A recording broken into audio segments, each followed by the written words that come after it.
bon, c'est un discours mondialisé, effectivement, qui a porté autant, je dirais, sur les finalités que l'école primaire, secondaire doit rencontrer ou doit chercher à atteindre, que sur les modes de gouvernance ou les modes de régulation, ce que moi j'appelle les modes de régulation des systèmes scolaires. Donc on parle du fondamental et du secondaire, on ne parle pas ici d'enseignement supérieur.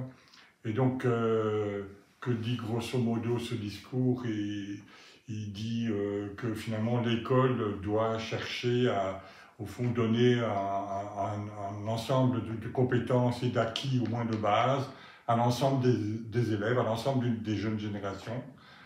Pourquoi? Parce que essentiellement, il s'agit de les équiper pour qu'ils puissent s'insérer professionnellement, socialement. Puis il y a tout un discours qui va s'accompagner avec ça, c'est de dire qu'il faut qu'ils puissent développer leurs projets ou qu'ils puissent développer leur potentiel ou leur personnalité. Ça va de pair à la fois avec un discours, alors et un contexte de transformation économique, technologique, qui est assez connu, sur lequel je ne vais pas m'étendre, mais donc qui est lié au fond à la globalisation économique, au fait que la concurrence est beaucoup plus forte entre les différentes régions du monde et les différents pays, et que cette concurrence aussi change de nature, elle est plus sur les ressources humaines, la capacité d'innovation, et d'où dès lors ce discours économique qui était repris par les théoriciens de l'économie, lie des formes de croissance des pays à leur qualité, à la fois de leurs ressources éducatives, mais aussi à la qualité de leur recherche-développement. Donc il y a des transformations comme ça assez macro qui sous-tendent ce discours. Et donc l'idée, c'est que, eh bien, pour préparer ces économies, il faut des gens et tous les gens, donc tous les élèves, et ces capacités et ces compétences de base.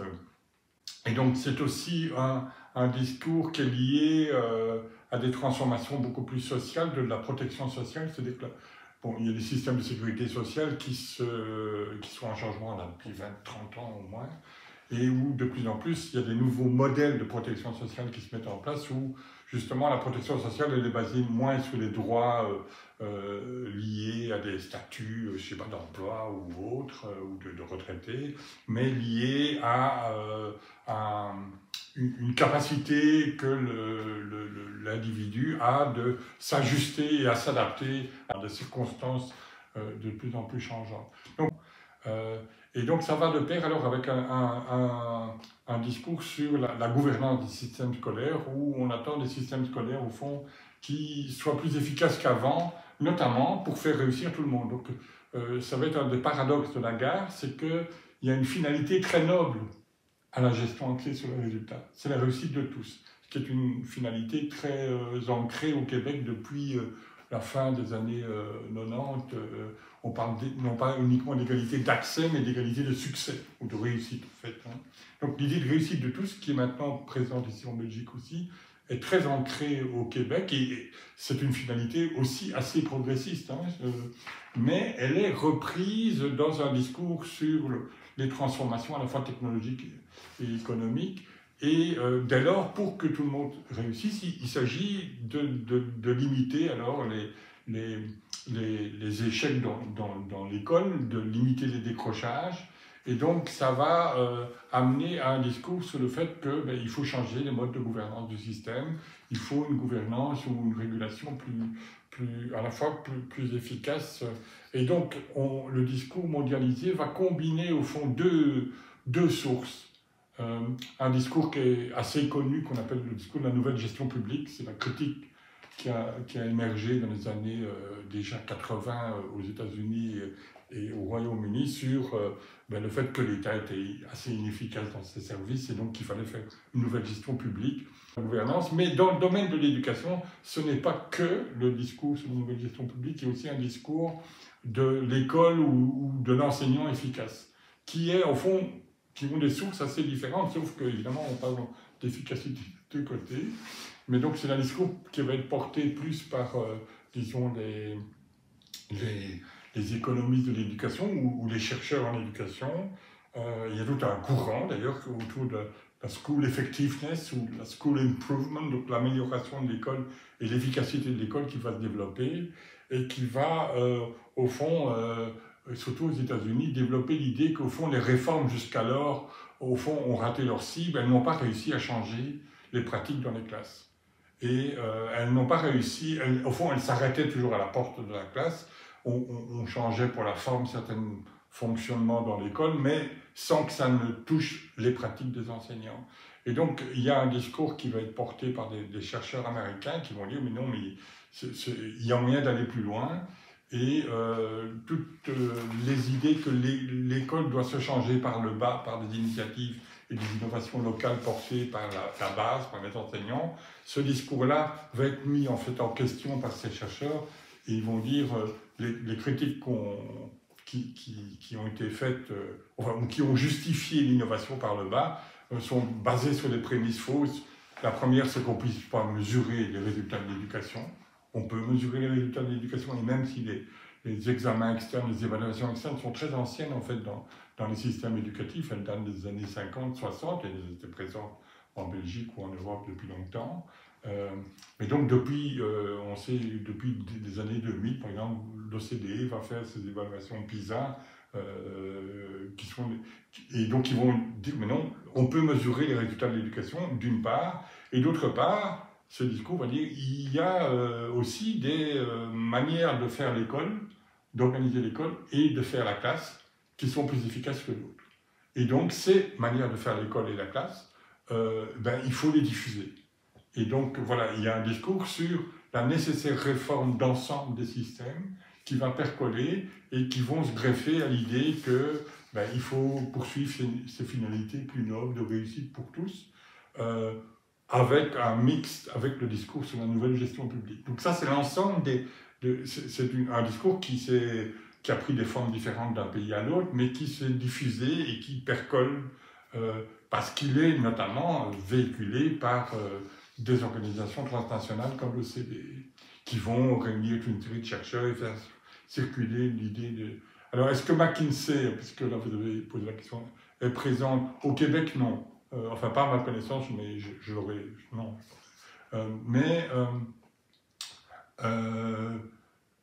Il y a par contre eu des discours portés par des acteurs importants de la politique scolaire québécoise, notamment le premier ministre actuel, qui s'appelle Monsieur Legault.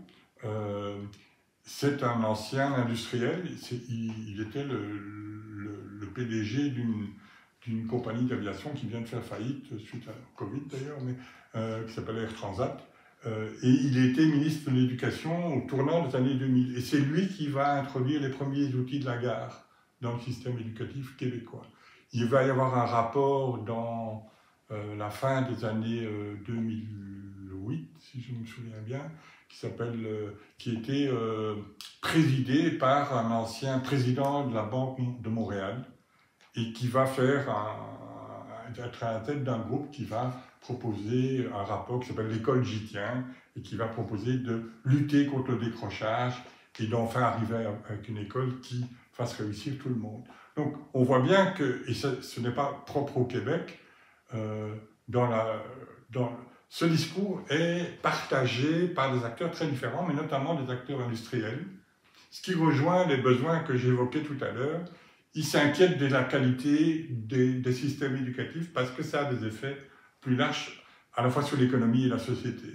Et donc, il y a eu plusieurs acteurs liés au monde économique dans le discours qui a sous-tendu la réforme québécoise. La notion de gestion axée sur les résultats, c'est la notion qui est utilisée au Canada.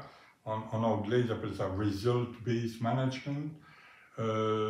Ici en Belgique ou en France, on va plutôt parler de pilotage, ou de pilotage par les résultats, ou de pilotage par l'évaluation. Enfin, donc les termes utilisés pour désigner ces nouvelles formes de gouvernance ou de régulation institutionnelle des écoles, des professeurs, des parents, voire des élèves, ça prend des noms différents selon des contextes nationaux et linguistiques aussi.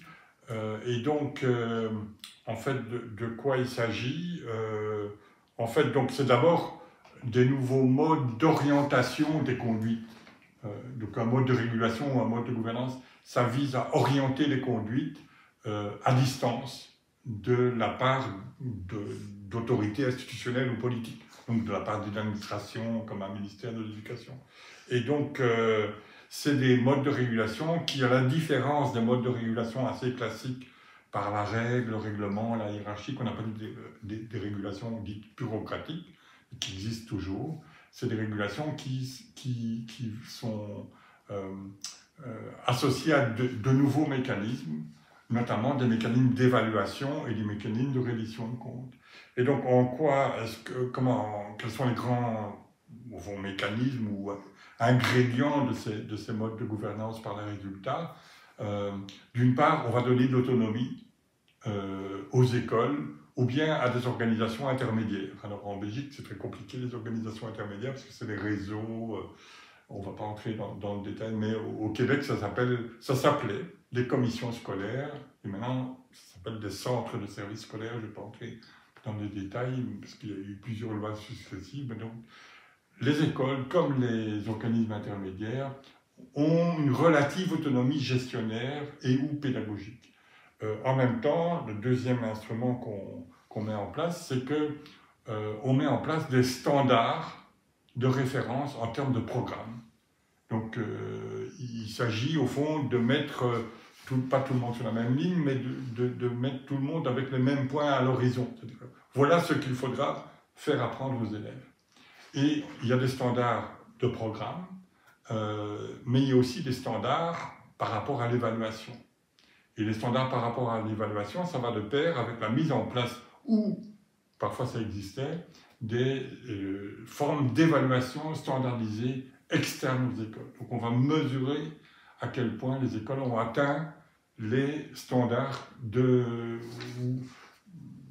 ce qu'on appelle des standards curriculaires, donc ce qu'il y a à apprendre, ce que les élèves doivent apprendre aux différents stades ou années d'études de leur scolarité. Enfin, donc ça c'est standard curriculaire et examen ou évaluation externe.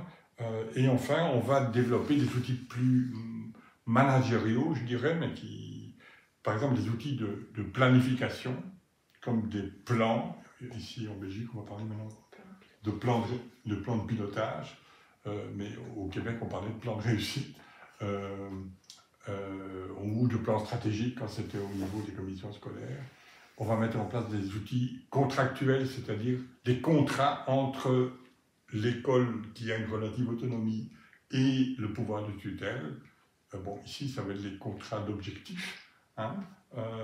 On va mettre en place alors des rapports de reddition de comptes où il s'agira de rendre compte sur ce qu'on a ou non obtenus comme résultat, ou si on ne les a pas obtenus, on devra donner des explications sur qu'est-ce qui a fait qu'on n'y est pas arrivé.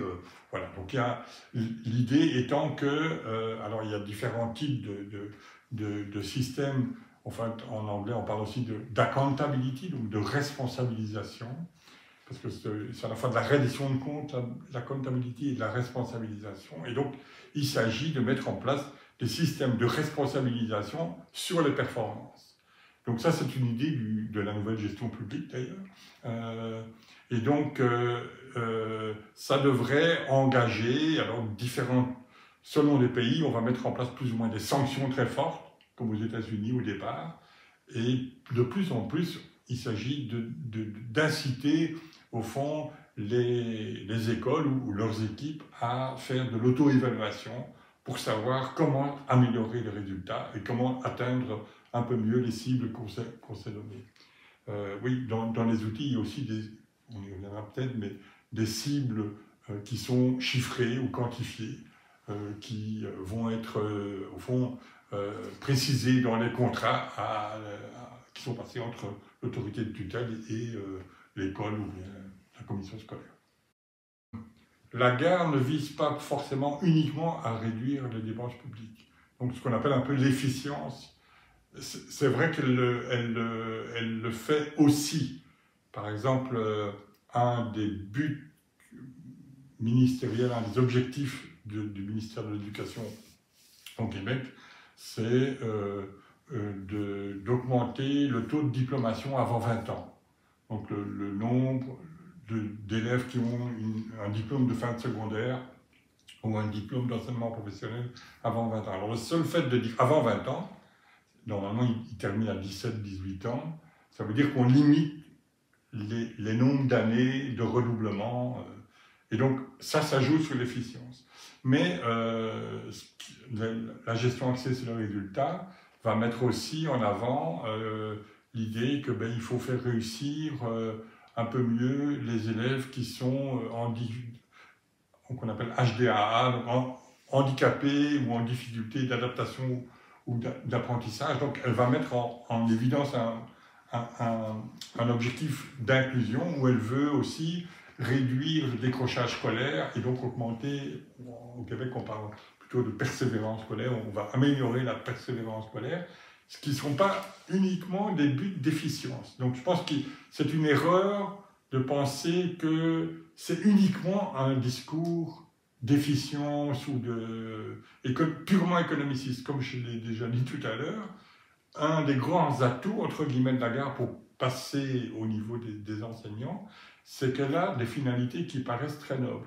Un exemple d'ailleurs de politique d'accountability aux États-Unis, c'est la politique de George W. Bush qui s'appelle No Child Left Behind. Et si vous comprenez l'anglais, ça veut dire pas d'enfant laissé en arrière.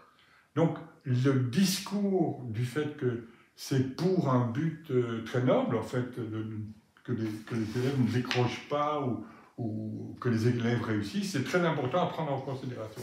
Mais il y a aussi une préoccupation qui n'est pas forcément réalisée d'économie aussi. Donc, soit dit en passant, ici le pacte d'excellence en Belgique va fortement mettre l'accent sur le fait qu'un des problèmes du système belge francophone et flamand d'ailleurs aussi, ce sont les inégalités. Donc, la réduction des inégalités est un des buts fortement mis en avant, et quand on réduit les inégalités, les économistes de l'éducation vont le dire, et c'est vrai, ça a tendance à faire augmenter l'efficacité moyenne du système. Parce que quand vous faites relever les moins forts du système, le système s'améliore. Donc l'équité est au service aussi de l'efficacité. Donc c'est un discours au niveau des finalités qui n'est pas simplement d'économie en fait. Alors est-ce qu'il est possible de chiffrer la qualité d'un système d'enseignement? Bon, mais ça, c'est un problème assez complexe que je n'ai pas abordé directement dans le bouquin, qui est le problème de la mesure des acquis des élèves. Donc, c'est un problème que de l'édumétrie, donc ceux qui s'attachent à mesurer les qualités, posent depuis très longtemps, et que les milieux éducatifs et les pédagogues posent depuis longtemps. Est-ce que quand on fait un examen externe, le CEB en Belgique ou le CE1D, est-ce qu'on mesure toutes les acquisitions? Alors, une des critiques qui est faite, c'est qu'on mesure surtout les acquisitions cognitives et beaucoup moins, évidemment, les autres formes d'apprentissage que pourtant les systèmes scolaires visent. Par exemple, au Québec, il y a 3 grandes finalités au système éducatif. C'est instruire, bon, ça c'est du cognitif, socialiser, c'est pas que du cognitif, et éduquer, c'est pas que du cognitif. Et donc évidemment, les examens externes avec des questions fermées donc ne mesurent qu'une partie de la qualité. Donc il y a effectivement des limites là-dessus. Et puis je dirais, c'est un argument encore plus fondamental, ce terme qualité est totalement polysémique. Parce que c'est quoi la qualité d'une école ou la qualité d'un système éducatif? Il n'y a pas très longtemps, c'est de moins en moins à la mode, si je puis dire, mais on mesurait la qualité de certains établissements scolaires en Belgique francophone en disant qu'il y avait un taux d'échec important, ou que les élèves ne savaient pas suivre, et donc c'était une bonne école, c'était une école de qualité. Or d'autres vont dire, mais pas du tout, c'est une école simplement qui est sélective, voire élitiste, et la qualité d'une école, c'est de faire progresser tous les élèves. Donc, le mot qualité, qu'est-ce que c'est mesurer la qualité? Ce n'est pas uniquement le problème du chiffrage, c'est aussi le problème du type d'indicateur qu'on prend ou du type d'objectif qu'on se donne. Et donc, la question, alors, c'est comment est-ce qu'on mesure la réussite de tous? Et souvent, on s'aperçoit que la réussite de tous dans le discours des acteurs, ça devient au fond la somme de la réussite singulière de chacun. Et donc, comme chacun peut avoir des voies de réussite assez différentes, ça devient difficile d'amalgamer ou d'agréger ou d'additionner ces réussites-là, parce qu'un élève, ils ont créé de nouveaux certificats, des nouvelles qualifications qui sont partie prenante de l'indicateur taux de diplomation et de qualification. Ils ont créé des certificats comme ça qui leur permettent de dire oui, mais celui-là, il a vraiment des difficultés d'apprentissage, il ne sera pas capable d'aller au diplôme d'enseignement secondaire final après 5 années du secondaire. Il ne sera même pas capable d'aller au diplôme d'enseignement professionnel, mais il va avoir un certificat de métier semi-spécialisé. C'est le type qui va, par exemple, quand on déneige, sur la route, là, au Québec, faire des grands signes avec des torches lumineuses. C'est un métier semi-spécialisé. Donc c'est ça que ça veut dire. Donc on voit que alors, la réussite devient très... puisque chacun a des voies particulières de réussite, le mot réussite veut dire des choses de plus en plus différentes, ce qui est en phase avec l'idée qu'il y a une diversité d'élèves et avec le discours de l'inclusion, mais ce qui est problématique alors du point de vue de l'articulation entre des indicateurs et des mots-clés réussite de tous qui peuvent être interprétés de manière de nouveau très différente. Ça revient à ce que j'ai dit tout à l'heure. Mais qui va-t-on évaluer? Bon, c'est à la fois d'abord et toujours évidemment les élèves. Hein. C'est les élèves qu'on évalue dans les examens ministériels. Souvent c'est en secondaire 4 ou secondaire 5, donc il y a 5 années de secondaire au Québec. Alors, mais à travers l'évaluation des élèves, en agrégeant les données, on évalue aussi les écoles. Et on évalue les écoles les unes par rapport aux autres, et on évalue à un échelon supérieur les commissions scolaires ou les centres de services scolaires, et puis on évalue le système d'une certaine manière. Quoique ce soit moins sûr qu'on évalue le système.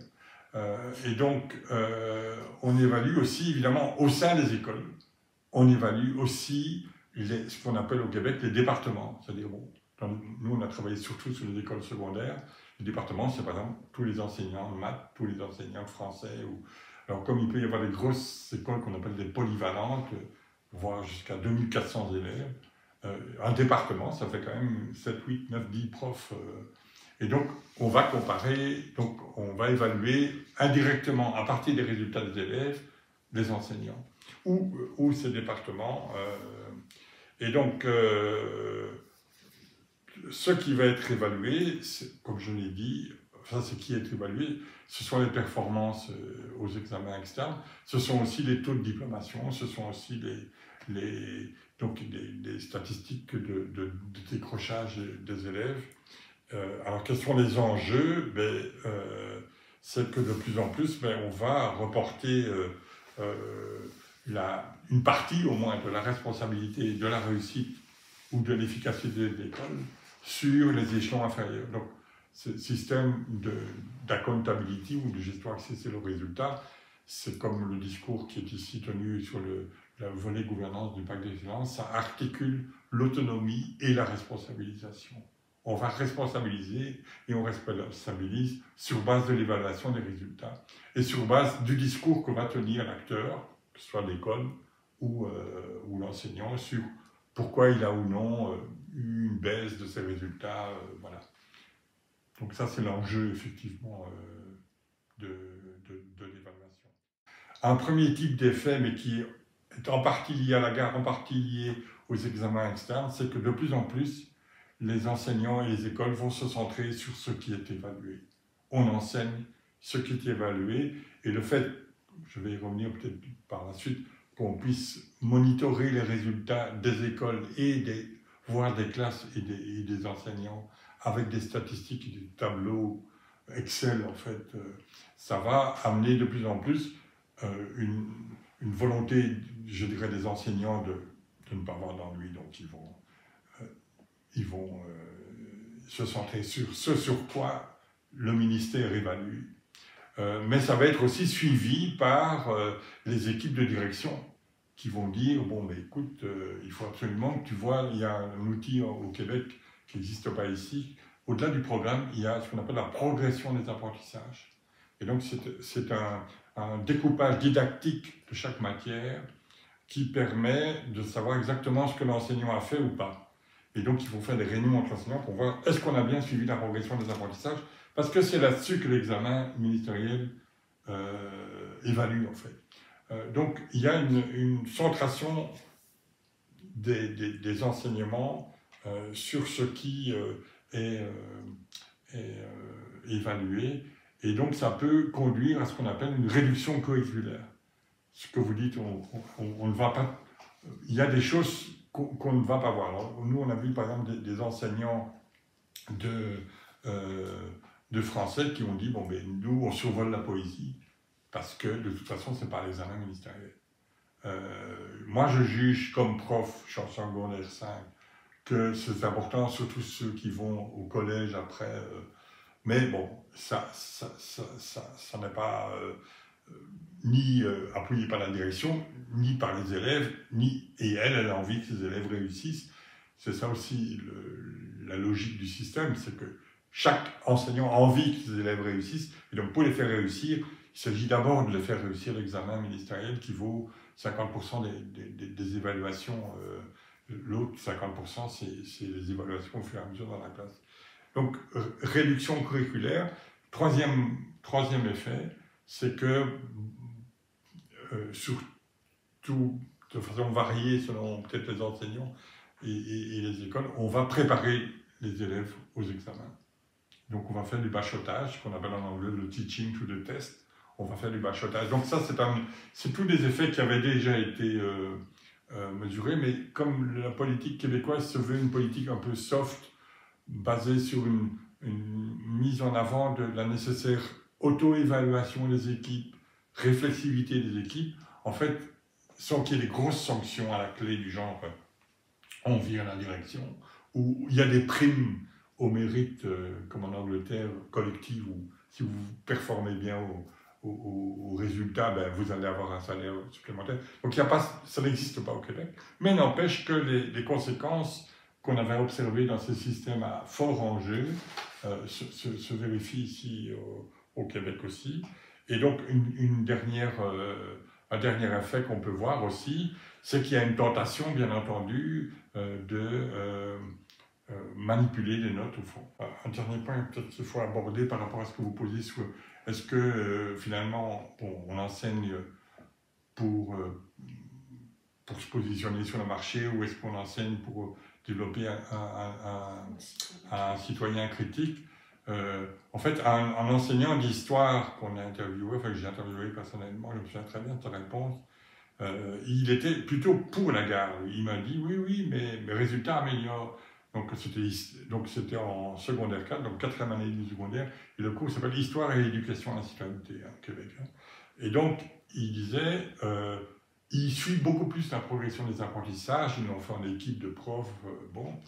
Donc les résultats s'améliorent pour le cours d'histoire. Mais, il me dit, c'est une école pas loin de Québec et de l'Assemblée nationale québécoise, je ne vais plus à l'Assemblée nationale avec mes élèves pour simplement leur faire voir une séance de l'Assemblée nationale et après discuter la démocratie, je ne sais pas quoi. Donc ça, j'ai plus le temps. Alors il dit, bon, oui, ok, les résultats s'améliorent, mais du point de vue de l'éducation à la citoyenneté, est-ce que ça s'améliore? C'est pas sûr. Donc il était très ambivalent lui-même sur les différentes finalités de son enseignement, et il voyait des tensions même dans les bons choix entre guillemets qu'il faisait. Et ça, on l'a vu à plusieurs reprises, c'est des dilemmes comme ça auxquels à la fois les enseignants mais parfois les directions d'école sont confrontés. Du point de vue des résultats évalués quantitativement, il y a ça aussi les résultats, hein, je peux vous montrer le graphique, mais il n'y a pas de forte percée, si vous voulez, même si on peut dire oui, mais ça ne mesure pas tout, bien entendu. Et même si, bon, ça fluctue, ça veut dire qu'il y a eu des années où l'examen était plus dur ou moins. Bon, et il y a des fluctuations dans les corps.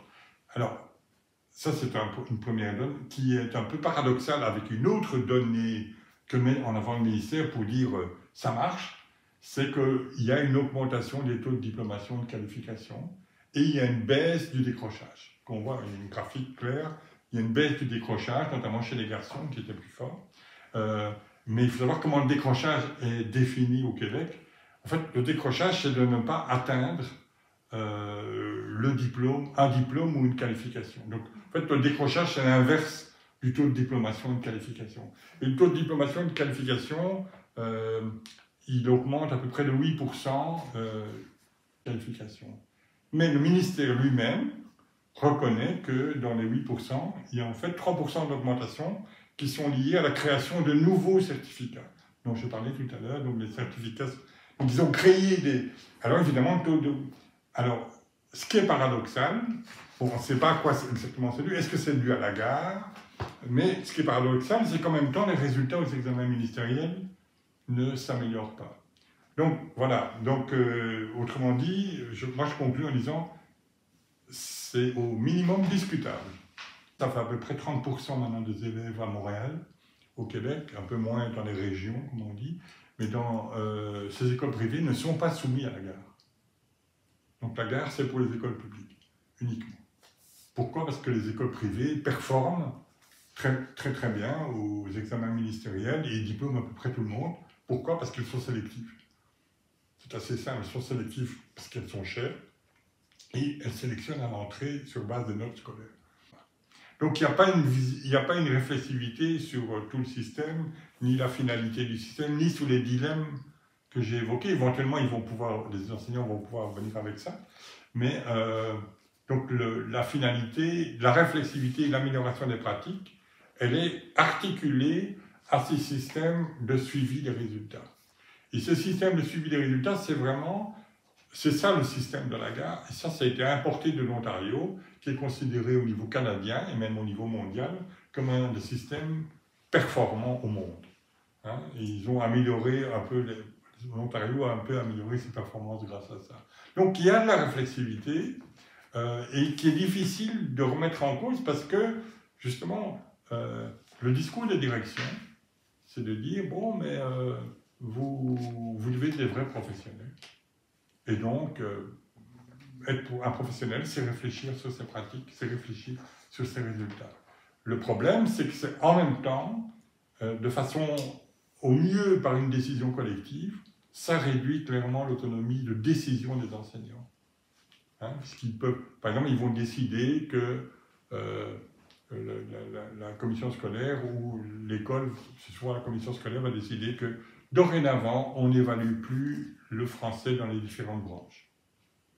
Pourquoi? Parce que le ministère ne le fait pas, même si l'équipe a décidé le contraire, vous n'avez plus le choix, ou bien il faut que les critères d'évaluation de vos évaluations en classe soient, au fond, alignés sur les critères d'évaluation des correcteurs des évaluations du ministère. Les examens du ministère sont corrigés par les enseignants québécois, mais avec des critères très précis. Et donc, il faut que vous repreniez ces mêmes critères. Donc, il y a des décisions sur l'évaluation, où je parlais tout à l'heure de la progression des apprentissages, qui sont clairement beaucoup plus canalisées, et c'est là-dessus que la réflexivité opère. Ce n'est pas une réflexivité ouverte, et alors il y a des conseils pédagogiques, alors ça c'est variable d'une commission scolaire à l'autre, il y a des commissions scolaires ou des écoles sont plus soft, mais les plus offensifs vont dire, bon, mais il y a des méthodes qui sont beaucoup plus performantes que d'autres. Par exemple, une méthode, c'était la RAI, la réponse à l'intervention, qui est très formalisée. Et donc, ça a été imposé dans la commission scolaire avec une réaction syndicale. Alors là, parce que formellement, normalement, les commissions scolaires ne peuvent pas intervenir sur la manière dont les enseignants donnent cours. Et donc, il y a eu un grief au tribunal, on appelle ça un grief au Québec, sur le fait qu'ils empiètent sur l'autonomie professionnelle des enseignants. Mais clairement, moi, mon diagnostic, c'est de dire, et parfois avec la collaboration des enseignants, ils réduisent en fait au moins l'autonomie individuelle. Alors on peut dire au mieux c'est une autonomie collective, qu'ils vont décider collectivement, mais parfois c'est une autonomie, enfin c'est une décision qui vient d'ailleurs, avec tout l'enjeu qui est très actuel de savoir qui décide de la bonne pratique. Et de plus en plus, au Québec, en tout cas, on met en avant le fait que les pratiques pédagogiques doivent être informées par la recherche ou basées sur des preuves. Et donc l'idée que des preuves ou la recherche fonde la bonne pratique est est déjà très avancée au Québec, beaucoup plus qu'ici en Belgique, même si c'est en train d'arriver. Il y a des réactions de rejet de certaines pratiques. Et puis, il y a aussi, de façon non négligeable, un certain nombre d'enseignants qui renoncent à certaines pratiques parce que la coercition est trop forte.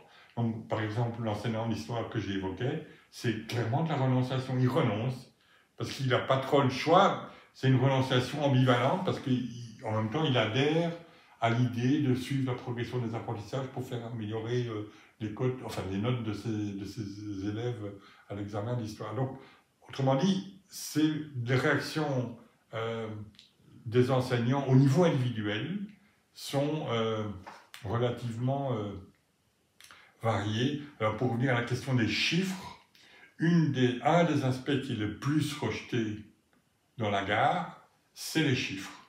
C'est le fait que c'est rejeté, autrement, dans mon vocabulaire, c'est plutôt non légitime, parce que c'est à la fois inutile pragmatiquement et c'est parfois moralement injuste.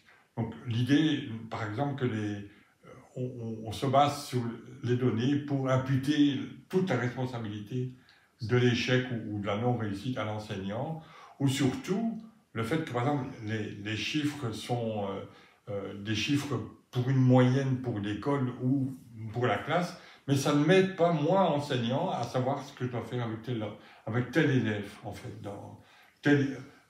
Et encore, alors ça va plus loin, puisque ça renvoie à la question de la conception de la réussite.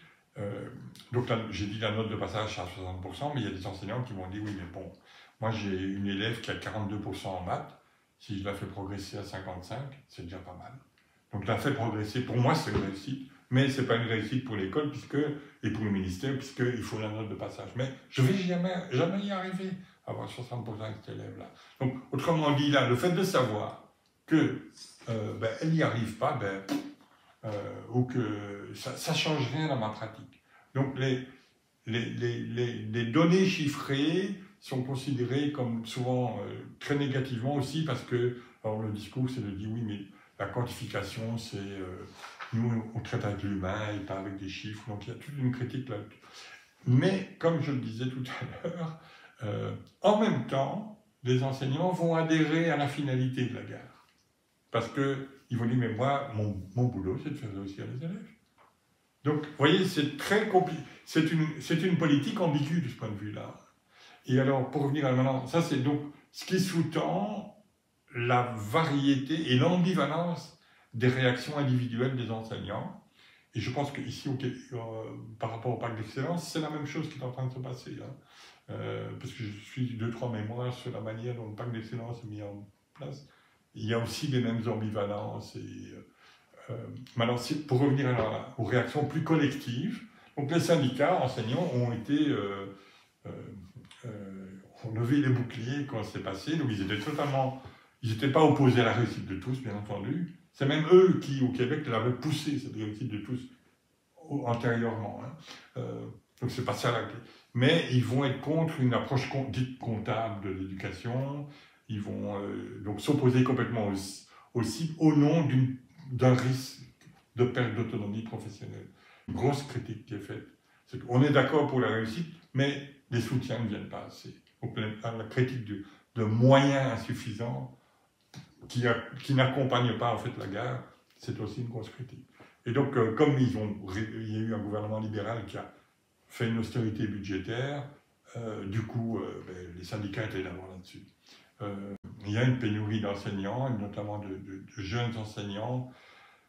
Il y a plusieurs facteurs, un peu comme en Belgique, qui peuvent l'expliquer, mais il y a à peu près, de mémoire, 120 000 enseignants au secondaire. Et maintenant, il y a un collègue qui me disait qu'il y avait 30 000 enseignants qui n'avaient pas la qualification légale pour être enseignants. Il y a un titre d'enseignant qu'il faut gagner par un baccalauréat en enseignement ou par une maîtrise spécialisée en enseignement.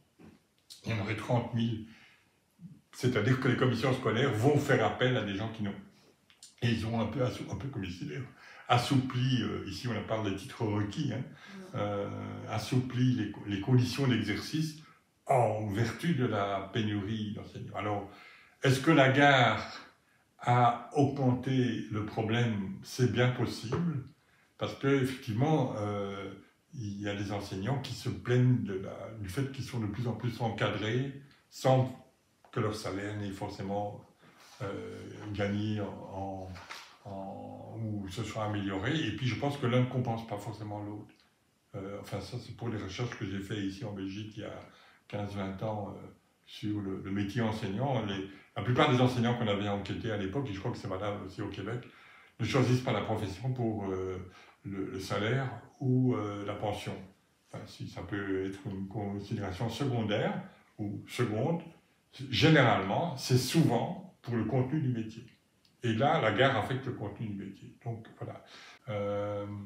En fait, un des moyens, à mon avis, c'est d'essayer de problématiser autrement le problème des inégalités ou de l'inefficacité ou relative, disons, du système. C'est-à-dire qu'il me semble qu'il y a une responsabilisation un peu excessive qui est mise sur les établissements locaux ou sur les enseignants individuels ou dans leurs écoles, et qu'on ne met pas assez l'accent sur les traits structurels des systèmes scolaires qui produisent ces inégalités. Au Québec, c'est pire que ça, c'est-à-dire qu'il y a des politiques qui accentuent le phénomène de compétition scolaire et de marché scolaire qui était assez faible au Québec, contrairement à la Belgique où c'est une vieille affaire. Donc le Québec, il y a de plus en plus de compétition scolaire, il y a même des classements des écoles, il y a un palmarès des écoles, ce qui n'existe pas en Belgique, où les parents peuvent magasiner les écoles, comme on dit, parce qu'ils voient le classement des écoles sur le palmarès, en fait. Et avant, c'était un magazine qui le faisait, maintenant c'est le ministère. Donc on a le classement des écoles. Bon. Donc le gouvernement actuel, qui est un gouvernement plutôt conservateur, a encore accentué les possibilités de choix des parents qui étaient relativement limitées, parce qu'au départ, c'était la commission scolaire propose une école secondaire et vous avez le choix, si vous n'êtes pas d'accord, de proposer une autre école. Pas comme ici où on fait le... Mais donc, maintenant, on peut aller chercher une école en dehors du secteur de son lieu d'habitation au Québec, et le transport scolaire va être payé. Et de plus en plus, depuis les années 90, fin des années 90, il y a des écoles secondaires, voire primaires, qui développent ce qu'on appelle là-bas des programmes particuliers, c'est-à-dire par exemple des programmes sport-études, musique-études, hockey-études, qui en fait sont des programmes qui parfois n'ont pas de sélection à l'entrée, mais parfois en ont une, ne fût-ce que parce qu'ils vont voir le programme de l'école québécoise en un temps plus court que les autres élèves. Du coup, ils disent, mais il faut que l'élève ait quand même des bons résultats en fin de primaire, sinon il ne va pas suivre. Parce qu'une partie de son horaire, ça va être aller faire du hockey ou aller faire de la musique, et donc le français, maths, tout ça, ça va être ramassé, il faut pouvoir suivre. Et donc ça se développe de plus en plus, avec alors des programmes dits réguliers qui deviennent de plus en plus des programmes avec des élèves qui ont des difficultés.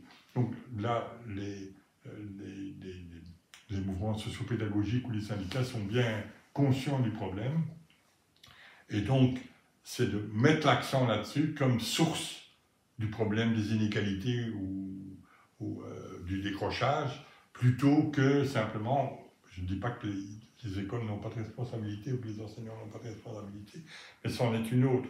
Donc, autrement dit, là, il y a des phénomènes de ségrégation scolaire qui s'accentuent, qui sont très présents ici en Belgique, mais qui sont extrêmement structurants des inégalités dans le système. Donc, autrement dit, il faut un peu alléger le poids qui pose sur uniquement les pratiques pédagogiques ou uniquement disons, la mobilisation de l'équipe école, comme on dit au Québec. Je pense que, je ne dis pas que ça n'a aucun effet, mais ça a un effet quand même assez limité et relativement discuté d'ailleurs dans la littérature. Ce qui a beaucoup plus d'effet, c'est la composition sociale et culturelle de l'école. Ça a beaucoup d'effet. Alors, oui, donc à mon avis, s'il y a un moyen d'action, c'est là-dessus, c'est sur la problématisation des sources des problèmes, en amont d'une certaine manière. Il y a un autre type d'action qui est plus compliqué parce que, en fait, une des choses qu'on montre aussi, c'est que les chiffres sont utilisés par les directions d'école ou les commissions scolaires pour, comme certains disaient, confronter parfois les enseignants en disant « mais tu te plains toujours que tes élèves sont moins bons, mais regarde, dans les années précédentes, ils ont mieux réussi que dans ta classe. Donc ils ne sont pas moins bons. En fait, avec tes collègues, ils avaient des bonnes notes et pas avec toi. » Et donc les chiffres sont associés toujours par les directions à quelque chose de factuel, d'objectif par rapport aux perceptions ce qui serait des perceptions des enseignants. Donc ça a été utilisé beaucoup, c'est beaucoup utilisé par les cadres scolaires pour... or, les enseignants sont complètement, à part les enseignants de maths, sont complètement un peu terrorisés devant les chiffres, ils ne connaissent rien, ils ne savent pas du tout comment les indicateurs sont construits. Donc quand on leur dit, mais ça c'est une école de même type que la tienne, parce que l'indice de défavorisation est le même, donc c'est les mêmes types d'élèves, donc tu vois que nous, on performe moins qu'eux. En fait, quand on va regarder la manière dont sont construits ces indicateurs, il y aurait beaucoup à dire sur le fait qu'on ne contrôle pas vraiment tous les éléments et tous les facteurs égaux par ailleurs. C'est pas vrai, en Belgique c'est pas vrai non plus d'ailleurs, hein, mais c'est un peu mieux déjà maintenant ici. Pourquoi? Parce que notamment ils ont pas d'indicateurs individuels sur chaque élève, ils ont des proxys à partir du lieu d'habitation des élèves, c'est exactement comme en Belgique d'ailleurs. Et donc, la construction des indicateurs à travers lesquels est construit le problème serait améliorable, et deux, même les directions d'école et même dans les commissions scolaires, on a fait des interviews des gens qui sont supposés faire des analyses, ils ne sont pas terriblement bien formés, et donc ils orientent par exemple des analyses sur les moyennes et pas sur les écarts types. Les écarts types, ça permet de voir les disparités. Hein.